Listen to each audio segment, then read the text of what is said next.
May it be when darkness falls, your heart will be true. Sidônio, quase incorporado ao marido complacente e bondoso, levava-o a falar construtivamente, aconselhando a lembrar da sua fé e de quanto tinham recebido dos amados benfeitores espirituais. Mas Dona Isaura retrucou irritada que não era nada daquilo. O Sr. Silva, paciente, perguntou como era aquilo, pois não tinham sido amparados através da sua própria mediunidade. Nunca, nunca, protestou a pobre senhora. Tudo era uma farsa. As mensagens que recebia era a pura atividade da sua própria imaginação. Tudo era expressão dela mesma. O esposo bondoso disse-lhe que ela jamais foi mentirosa.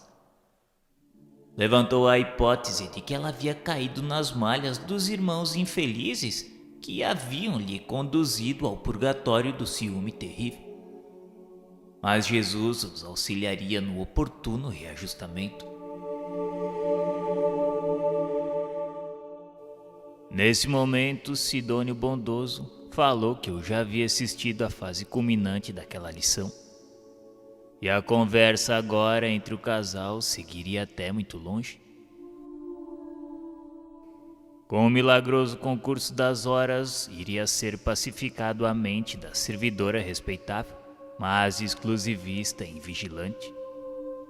Dessa forma poderia eu voltar ao meu círculo de trabalho e guardar o ensinamento daquela noite.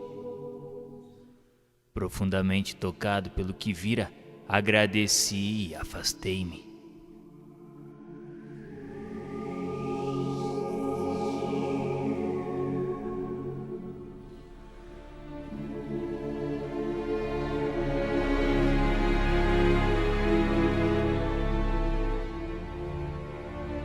No segundo dia de serviço espiritual definitivo, na tarefa de socorro a Margarida, nossa movimentação aureolava-se de sublime entusiasmo no santuário doméstico, que novamente se revestia das doces claridades da paz.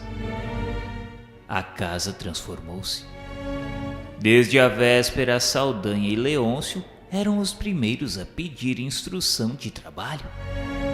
Teimavam em dizer que os adversários do bem voltariam à carga. Conheciam a crueldade dos ex-companheiros, e porque muitos apaniguados de Gregório viriam fiscalizar a normalidade do processo alienatório da esposa de Gabriel, Gúbio começou por traçar expressivas fronteiras ao redor da casa, mantidas dali em diante sob a responsabilidade dos colaboradores que Sidônio nos cedera por gentileza. Enquanto aprestávamos a defensiva, o jovem casal louvava a alegria que lhes retornara aos corações. Margarida sentia-se leve e bem disposta e rendia graças ao Eterno pelo milagre com que fora contemplada. O esposo formulava 1000 promessas de trabalho espiritual com o júbilo do neófito embriagado de sublime esperança. De nosso lado, porém, as responsabilidades passaram a crescer. Atendendo às determinações de Gúbio, Saldanha dirigiu-se ao interior da casa e trouxe por influência indireta velha serva encarnada que espanou móveis, bruniu adornos e abriu as janelas, dando passagem a vastas correntes de ar fresco. O prédio como que se reconciliava com a harmonia. As medidas referentes à limpeza prosseguiam adiantadas, quando vozes ásperas se fizeram ouvir partidas da via pública. Elementos da falange gregoriana gritavam por Saldanha, que compareceu junto de nós desapontado e algo aflito. Nosso instrutor paternalmente lhe recomendou: Vai, meu amigo, e mostra-lhes o novo rumo. Tem coragem e resiste ao venenoso fluido da cólera. Use a serenidade e a delicadeza. Saldanha estampou na fisionomia perceptível gesto de reconhecimento e avançou na direção dos recém-chegados. Uma das entidades de horrível semblante de mãos à cintura gritou-lhe irreverente: Mas então o que houve aqui, Saldanha? Você está traindo o comando? O interpelado, que os últimos sucessos haviam alterado profundamente, respondeu humilde, mas firme: Meus compromissos foram assumidos com a minha própria consciência e acredito dispor do direito de escolher a minha rota. Agora tens o direito. Nós veremos. Deixa-me entrar. Deixa-me entrar. Não posso. A casa segue em outra direção. O interlocutor lançou-lhe um olhar de revolta insofreável e indagou estentórico: Aonde tu tens a cabeça, Saldanha? No lugar próprio. Não temes porventura as consequências desse gesto impensado? Nada tenho do que penitenciar-me. O visitante fez carantonha de irritação extrema e aduziu: Gregório saberá. E retirou-se acompanhado pelos demais. Transcorridos alguns instantes, outros elementos assomaram à entrada, assustadiços e insolentes, com a repetição dos mesmos quadros. Em breve, cenas diversas passaram a desdobrar-se. Gúbio colocou sinais luminosos nas janelas, indicando a nova posição daquele abrigo doméstico, opondo-se às manchas de sombra que provinham dali. E naturalmente atraídos por eles, espíritos sofredores e perseguidos, mas bem intencionados, apareceram em grande número. A primeira entidade a aproximar-se foi uma senhora que se ajoelhou à entrada, suplicando por piedade para que nos a livrassem da aflição que a acometia. O nosso instrutor atendeu-a imediatamente, permitindo-lhe a passagem. E no pátio ao lado contou em pranto que se mantinha há muito tempo no edifício próximo, segregada por verdugos impassíveis que lhe exploravam antigas disposições mórbidas para o vício. Achava-se, porém, cansada do erro e suspirava por mudança benéfica. Penitenciava-se. Pretendia outra vida, outro rumo. Implorava asilo e socorro. Gúbio consolou-a bondoso e prometeu-lhe amparo. Logo após surgiram dois velhos, rogando pousada. Ambos haviam desencarnado em extrema indigência num hospital. Revelavam-se possuídos de imenso terror. Não se conformavam com a morte. Temiam o desconhecido e mendigavam elucidações. Padeciam de verdadeira loucura. Curiosa dama compareceu pedindo providências contra espíritos pervertidos e perturbadores que em grande bloco lhe não permitiam aproximar-se do filho, instigando-o à embriaguez. Outra veio solicitar recursos contra os maus pensamentos de um espírito vingativo que não lhe dava ensejo à oração. A corrente dos penitentes, contudo, não ficou aí. Tive a ideia de que a missão de Gúbio se convertera de repente numa avançada instituição de pronto socorro espiritual. Dezenas de criaturas desencarnadas, sob regime de prisão aos círculos inferiores, alinhavam-se agora ao lado da residência de Gabriel, sobre a determinação de Gúbio, que dizia guardar a noite para os serviços da prece em geral. Antes, porém, que o dia expirasse, começaram a surgir vários elementos da falange de Gregório, afirmando-se dispostos à renovação de caminho. Procediam da própria colônia que visitáramos, e um deles, com grande assombro para mim, foi claro na enunciação dos propósitos de que se achava inspirado. suplicou, emocionando-nos pela inflexão de voz, para que o salvássemos dos juízes cruéis. Ele não podia mais. Não suportaria por mais tempo as atrocidades de que era constrangido a praticar. Soube que o próprio Saldanha havia se transformado. Dessa forma, ele também não podia continuar persistindo no erro. Mas confessou-nos receoso que temia a perseguição de Gregório. Mas se fosse necessário arrostar as maiores dores, enfrentaria-as de bom grado, preferindo o golpe fulminatório do que regressar. Por isso pedia nossa ajuda para galgar a estrada do bem. Apelos como este foram repetidos muitas vezes, enfileirando os sofredores de intenções nobres e retas que nos alcançavam no vasto recinto de que dispunhamos. Nosso instrutor recomendou que eu e Eloy nos colocássemos à disposição deles, ouvindo-os com paciência e prestando-lhes a assistência possível a fim de prepararem mentalmente para as orações da noite. Confesso que me senti à vontade. Dividimos-nos então em 2 setores distintos. Organizei os irmãos que me cabiam atender em assembleia fraternal.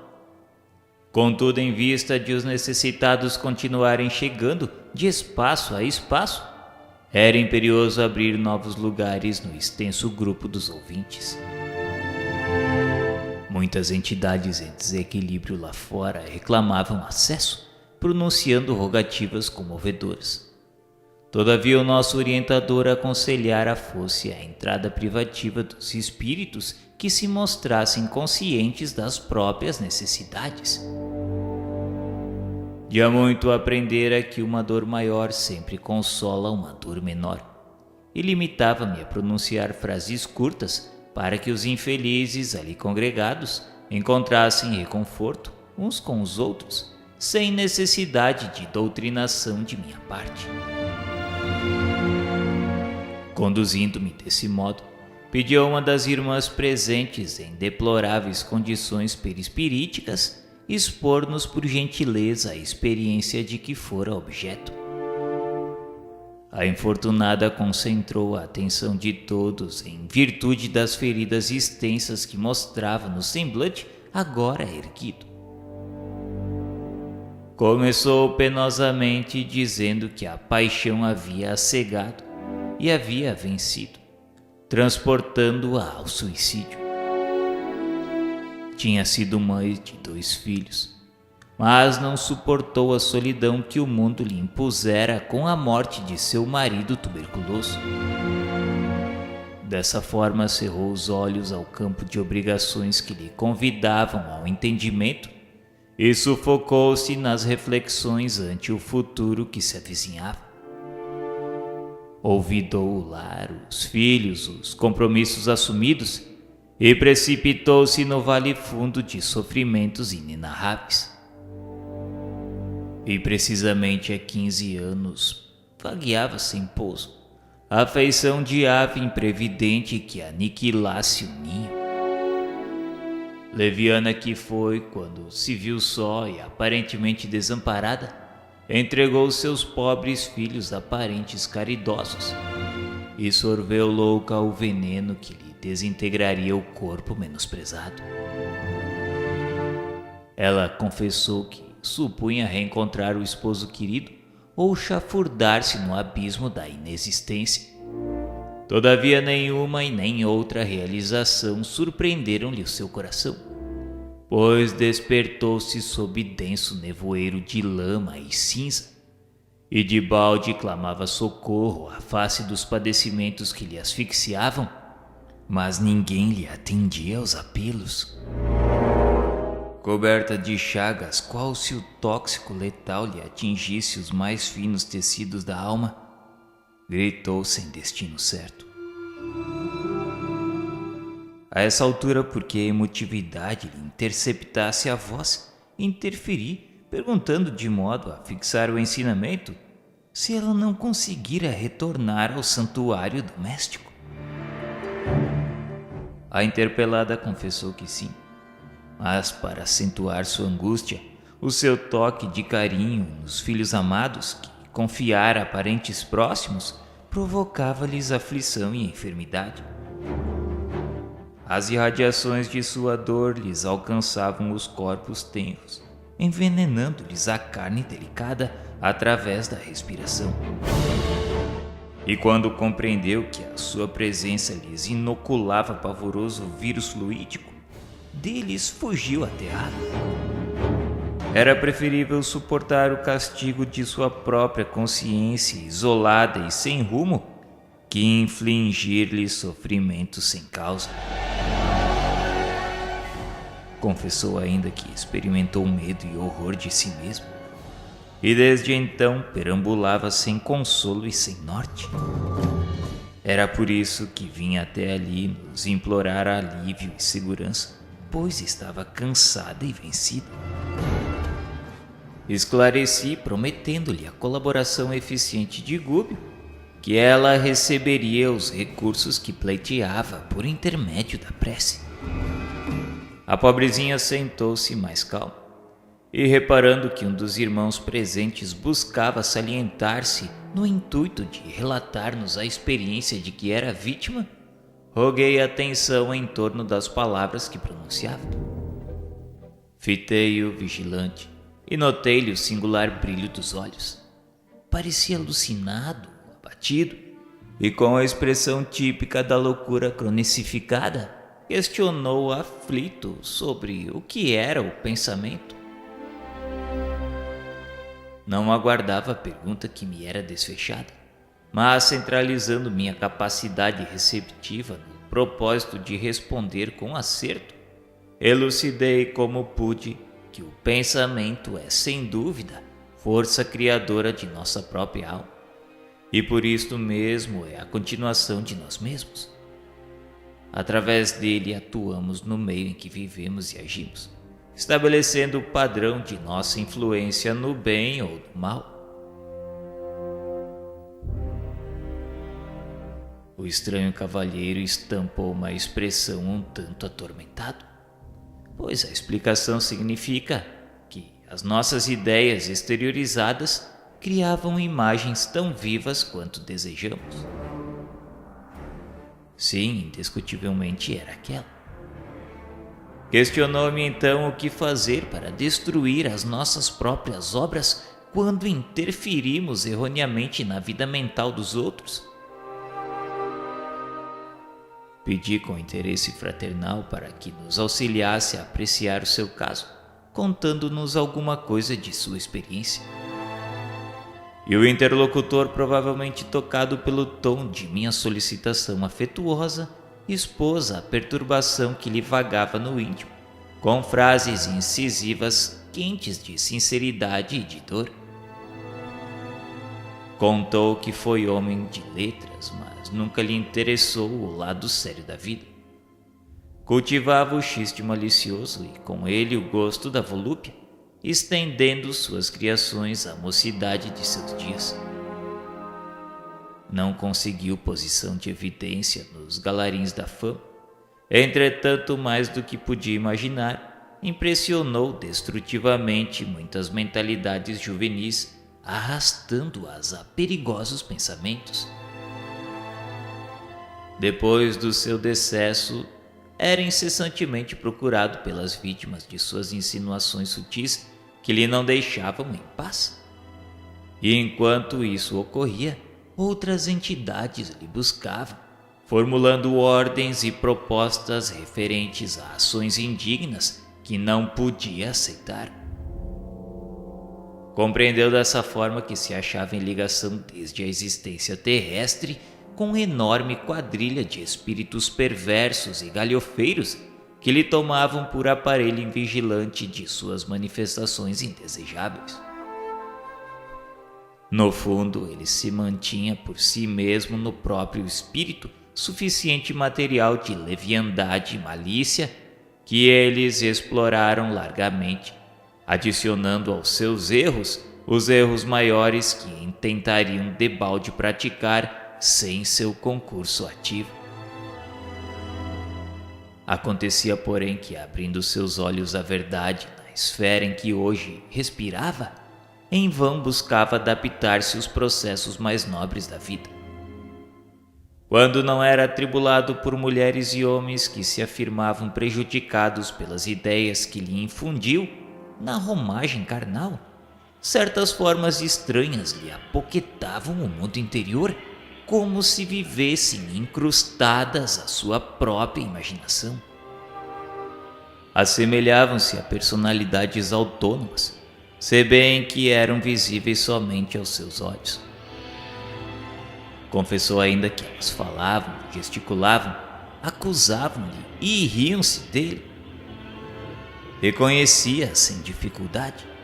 Eram imagens vivas de tudo que o seu pensamento e sua mão de escritor criaram para anestesiar a dignidade de seus semelhantes.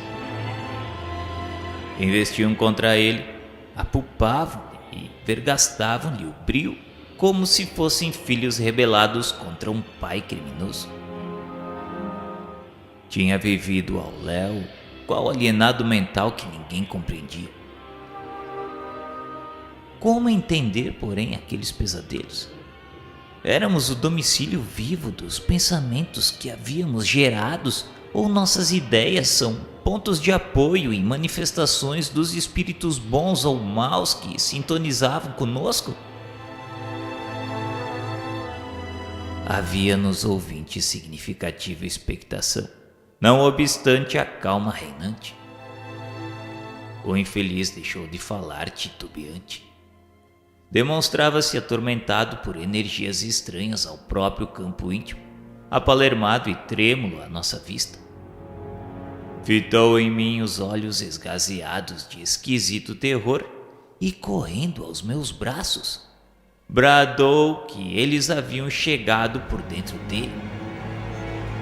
Era uma de suas personagens na literatura feminina. Confessou que ela acusava, gargalhava irônica e tinha as mãos crispadas, e ainda dizia que ela queria enforcá-lo. E alçando a destra à garganta, denunciava aflito que seria assassinado e pedia socorro. Os demais companheiros, perturbados e sofredores ali presentes, alarmaram-se desditosos. Houve quem tentasse fugir, mas com uma frase apenas sustei o tumulto que se iniciava.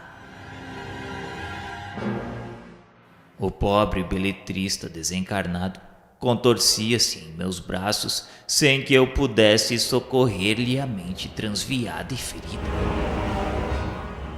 Cautelosamente enviei um emissário a Gúbio que compareceu em alguns segundos. Examinou o caso e pediu a presença de Leôncio, o ex-hipnotizador de Margarida. À frente do recém-chegado, indicou-lhe o doente em crise e falou peremptório, mas bondoso. Leôncio, opera aqui, aliviando. Eu? Merecerei a graça de transmitir alívio? Serviço construtivo e atividade destrutiva constituem problema de direção. A corrente líquida devastadora que derruba a mata e pode sustentar uma usina de força edificante. Em verdade, meu amigo, todos somos devedores enquanto nos situamos nas linhas do mal. É imperioso reconhecer, contudo, que o bem é a nossa porta redentora. O maior criminoso pode abreviar longos anos de pena, entregando-se ao resgate próprio através do serviço benéfico aos semelhantes. Dissipando-lhe as dúvidas, acentuou com inflexão de ternura. Começa hoje aqui e agora com o Cristo. Em tua determinação de ajudar, esconde-se a solução do segredo da felicidade própria. Leôncio não mais vacilou. Magnetizou o enfermo dementado que, poucos minutos depois, silenciou em profundo repouso. Desde esse instante, o ex-perseguidor não mais me abandonou nas experiências do dia, desempenhando as funções de excelente companheiro. A assembleia, porém, crescia de hora a hora. Entidades de boa intenção buscavam-nos sequiosas de paz e esclarecimento, mas francamente doía-me observar tanta ignorância além da morte do corpo. Na maior parte dos presentes não surgia o mais leve traço de compreensão da espiritualidade. Raciocínios e sentimentos jaziam presos ao chão terrestre, vinculados a interesses e paixões, angústias e desencantos. E nosso orientador fora categórico nas últimas informações que transmitira. A noite próxima assinalar-nos-ia o término da permanência junto ao lar de Margarida, e cabia-nos dessa forma preparar quantos nos buscavam, famintos de conhecimento santificante, para os serviços de oração que ele pretendia realizar. Não convinha comparecessem desprevenidos de avisos salutares e oportunos acerca das obrigações e esperanças que lhes competiam desenvolver. Em razão disso, interferi nas conversações, disseminando os esclarecimentos de que podia dispor. Ao entardecer, a conformação e o contentamento reinavam em todos os rostos. Nosso instrutor prometera conduzir os companheiros de boa vontade à esfera mais elevada, garantindo-lhes a passagem para a condição superior, e doce júbilo transparecia de todos os olhares. Na exaltação da fé e confiança que nos dominava, simpática senhora pediu-me permissão para cantar um hino evangélico, ao que anuí prazeroso.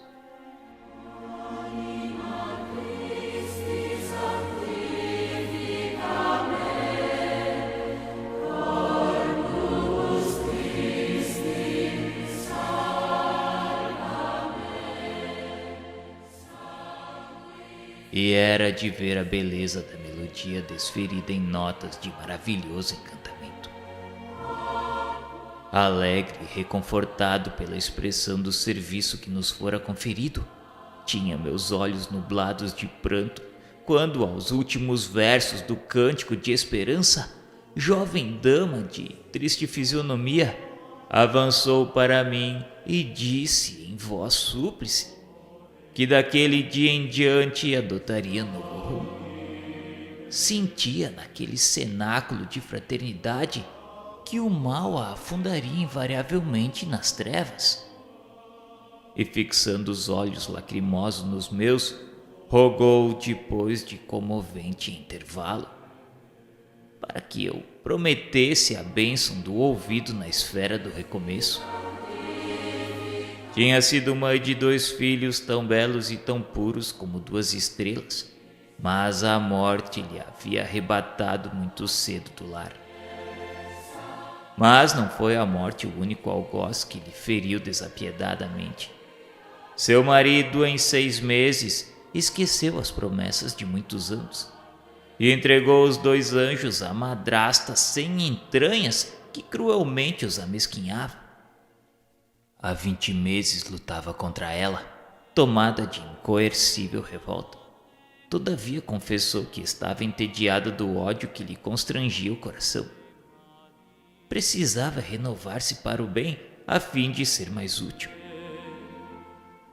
Entretanto, tinha sede de esquecimento e me pedia por piedade para que a prendesse em algum lugar onde suas recordações amargas pudessem tranquilamente morrer. E com voz súplice, me pedia ainda para que não a deixasse por mais tempo entregue aos caprichos que haviam lhe arrastado, pois sua inclinação ao bem era insignificante e réstia de luz no seio da noite do mal que lhe envolvia.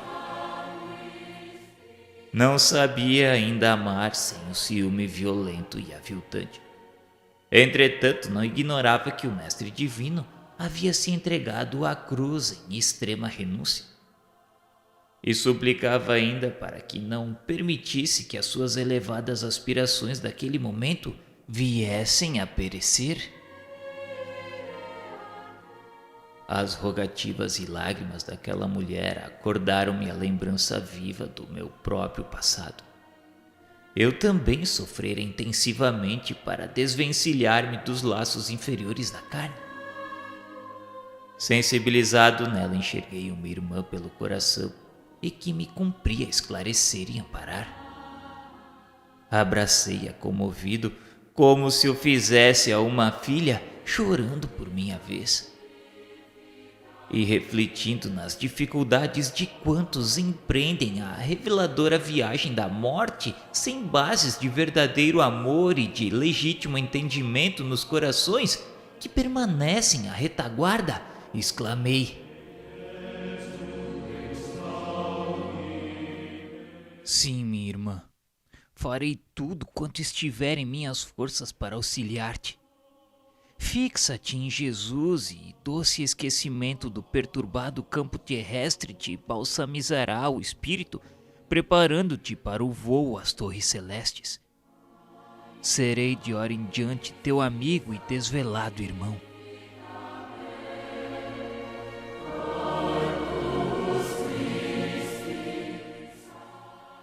Ela abraçou-me confiante, como a criancinha quando se sente segura e feliz.